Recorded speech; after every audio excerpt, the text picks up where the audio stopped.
NCA 190 million pound scandal, तीन साबिक वज़रा नैब की इन्वेस्टिगेशन टीम के सामने पेश।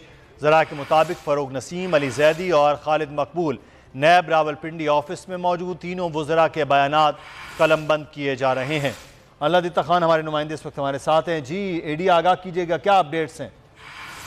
National crime agency 190 million pound के केस में स्कैंडल में नैब ने इमरान खान की जो कबीना को तलब कर रखा है, उनमें आज अली जैदी, खालिद मकबूल सिद्दीकी और फ़रूक नसीम नैब ऑफिस में पहुंचे हैं। और नैब में इस वक्त उनके जो तलबी थे, जो नोटिस में सवालात दिए गए थे, उस हवाले से उनकी तहकीकात की जा रही हैं। नैब ने जो तलब कर रखा था, जो सवालात उनसे किए गए थे, उस हवाले से अभी ये नैब के सामने पेश हुए हैं और जो नैब के सवालात हैं उनके जवाबात दिए जा रहे हैं। अभी ये तीनों रहनुमा रावलपिंडी नैब ऑफिस में मौजूद हैं और नैब तहकीकात में ये शामिल हुए हैं। जी ठीक है, बहुत शुक्रिया हमें तफसीलात से आगाह करने के लिए एडी आपका।